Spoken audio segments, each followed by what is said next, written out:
The calm of the coast, the serenity of the ocean. It's what helps make San Diego so beautiful.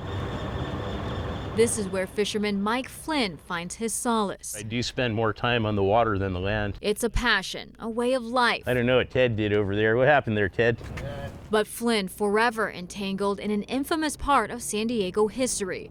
That's because of a chance encounter here 10 years ago. Yeah, I remember it still pretty vividly. A terrifying 9 days back in 2013. It began with the killing of a young couple in Irvine. Monica Quan and her fiancé, Keith Lawrence, a public safety officer at USC, found shot to death on February 3rd.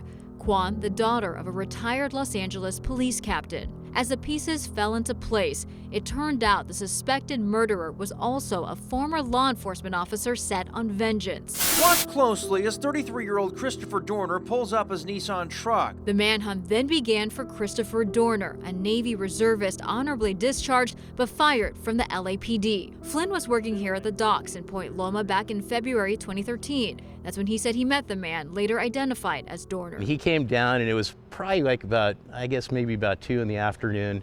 And he was just kind of walking around the docks, and he went down to one of the other docks, and I guess he was trying to find a boat. At that point, Flynn knew nothing of the murders, knew nothing of Dorner tossing bullets and other police items into a National City dumpster, knew nothing of him checking into a nearby Navy hotel and the massive search that followed to find him there.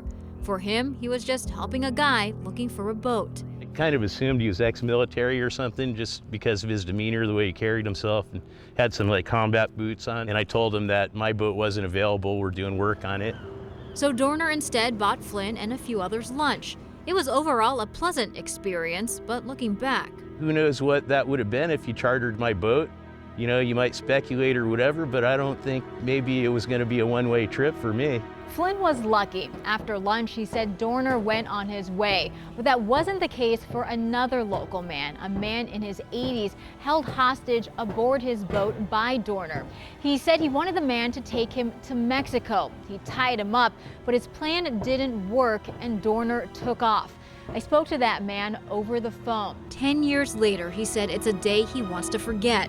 He's just happy that now in his early 90s, he's still alive. It was after the story of that fellow boater became public, Flynn realized he may have dodged death. It was funny, the next morning on the news, making my coffee, and I'm looking at the television going, wait a minute, I've seen that guy before somewhere. After a couple days on the run in San Diego, Dorner headed back north, murdering Riverside police officer Michael Crane in an ambush, taking this couple hostage in Big Bear and stealing their car. Lay flat and cross my feet, and he bound those with the plastic tied at the end. Then killing San Bernardino County Sheriff's Detective Jeremiah McKay as he tried to escape arrest. On February 12th, a shootout between the fugitive and police. The cabin Dorner was holed up in caught fire, his body found inside with a self-inflicted gunshot wound. The search finally over, but not before he murdered 4 people. As the years went on, Flynn spent countless days on the ocean. That memory, though, of meeting a murderer tucked away but never forgotten. Hard to not ask, even 10 years later, what if? Had I taken him out that day, it could have, turned into something else. Fortunately, it didn't. Melissa Masiha, Team 10.